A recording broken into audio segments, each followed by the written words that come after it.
YCP హయాంలో విశాఖలో ఆర్భాటంగా బస్ బేలు నిర్మాణం చేపట్టారు. కోట్లాది రూపాయలు ఖర్చు పెట్టి నాణ్యత లేని బస్ బేలు నిర్మించారు. దీంతో నిర్మాణ సమయంలోనే ఆర్టీసీ కాంప్లెక్స్ దగ్గర బస్ బే కుప్పకూలింది. మరోవైపు చాలా బస్ బే షెల్టర్లు శిథిలావస్థలోకి వెళ్లడంతో అవినీతి ఆరోపణలు నిజమవుతున్నాయి.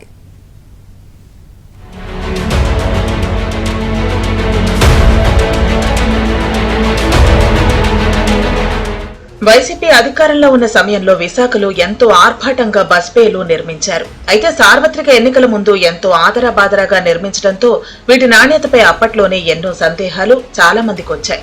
నాణ్యత లేకుండా నిర్మిస్తున్నారని, వైసీపీ కాంట్రాక్టర్లకు దోచిపెట్టడానికి వైసీపీ ఎన్నికల ప్రచారం కోసమే వీటిని నిర్మిస్తున్నారన్న ఆరోపణలు వచ్చాయి.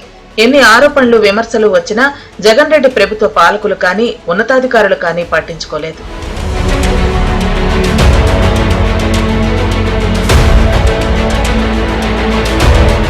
ఆనాటి సర్కారు నవరత్న పథకాలు, జగన్ ఫోటోలు బస్ బేలలో పెట్టి వైసీపీ బాగానే ప్రచారం చేసుకుంది. పార్టీ ప్రచారం కోసమే బస్ బేలు నిర్మించారే తప్ప ప్రజల కోసం కాదని అప్పటి ప్రతిపక్షాలు తీవ్రంగా విమర్శించాయి. బస్ బే నిర్మాణాల పేరుతో లక్షలాది రూపాయలు వైసీపీ నేతలు కొల్లగొట్టారని అంటున్నారు. బస్ బేలను అడ్డుపెట్టుకుని వైసీపీ నేతలు బాగానే కాసులు వెనకేసుకున్నారని తీవ్ర ఆరోపణలు ఉన్నాయి. అందుకే నాణ్యతకు ఎక్కడా ప్రాధాన్యత ఇవ్వలేదంటున్నారు. విశాఖలో ఆర్టీసీ కాంప్లెక్స్ వద్ద ఉన్న బస్ బే అయితే నిర్మాణ సమయంలో కుప్పకూలిందంటే ఎంత నాణ్యతగా నిర్మించారో మనకు అర్థమవుతుంది. ఈ బస్ బేను 40 లక్షలతో నిర్మించారు. ఆ తర్వాత నగరంలో చాలా చోట్ల బస్ బేలు నిర్మించారు. ఇందులో చాలా వరకు ఇప్పుడు శిథిలావస్థకు చేరుకున్నాయి.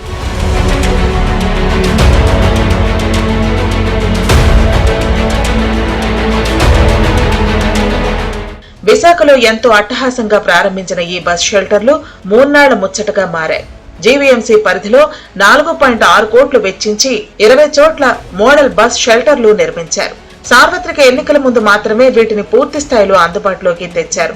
విశాఖలో చాలా బస్ బేలు ఇప్పుడు గుర్తుపట్టని విధంగా ఉన్నాయి అంటే వీటిని ఎంత క్వాలిటీతో నిర్మించారో అర్థం చేసుకోవటం పెద్ద కష్టం కాదు. బస్ స్టాపులన్నీ కూడా బస్ బే అని పేరు పెట్టి వాళ్ళు మోడర్న్ టెక్నిక్ తో పెట్టారు, కానీ అది నాణ్యత లేకపోవడం వల్ల అది ఎక్కువ కాలం నిలబడలేకపోయింది. ఈ చాలా బస్ బేలు ఏవైతే ఉన్నాయో అక్కడ ప్యాసింజర్స్ నిలబడ్డానికి భయపడ్డారు. ఎందుకంటే ఆ షెడ్ ఎప్పుడు కూలిపోతుందో తెలియని పరిస్థితి ఏర్పడ్డది. దానిపైన మున్సిపల్ అధికారులు కూడా ఎవరు కూడా దృష్టి పెట్టకపోవడం వల్ల నాకు తెలిసి 4-5 బస్ స్టాప్లు అయితే పడిపోయి అక్కడ జనాలు లేరు కాబట్టి ప్రాణ నష్టం లేకుండా ఉంది. అదే జనాలు ఉన్నట్టయితే ఎంతో ప్రాణ నష్టం జరిగేది. ఆ విధంగా లాస్ట్ ప్రభుత్వం చేసింది సరే, మరి మున్సిపల్ అధికారులు ఏం చేస్తున్నారు? గవర్నమెంట్ ప్రాపర్టీ అంటే ప్రజలందరికీ సంబంధించింది. మనం ఎంతో కష్టపడి మనం కడుతున్న ట్యాక్స్ల మీద వచ్చే డబ్బులతోని బస్ స్టాప్లు అనేవి నిర్మించారు. మరి అది ప్రజలకు ఉపయోగపడకుండా ఏదో కట్టాము, మా పని అయిపోయింది, అక్కడతో మా బాధ్యత అయిపోయిందని దులుపుకునేటట్టు ఉన్నది. అలా మరీ ముఖ్యంగా GVMC greater Visakhapatnam municipal corporation ఏదైతే అది బాధ్యతగా ఈ పని చేయాలి. అన్ఫార్చునేట్ గా గత 3 నెలల నుంచి కూడా జీవీఎంసీకి కమిషనర్ లేరు. కరవా ఏంటో పరిస్థితి అనేది అర్థం కాని పరిస్థితి అయిపోయింది. విశాఖలో నాణ్యత లేకుండా బస్ బేలు నిర్మాణం చేసి వైసీపీ నేతలు లక్షలాది రూపాయలు వెనకేసుకున్నారని తీవ్ర ఆరోపణలు ఉన్నాయి. కాసులకు కక్కుర్తిపడి అవసరం లేని చోట్ల బస్ బేలు నిర్మించారని వాదన కూడా ఉంది. అంతేకాదు నాణ్యతను గాలికి వదలటంతోనే ఇప్పుడు బస్ బేలు చాలా వరకు శిథిలావస్థకు చేరుకున్నాయని ప్రజలు మండిపడుతున్నారు.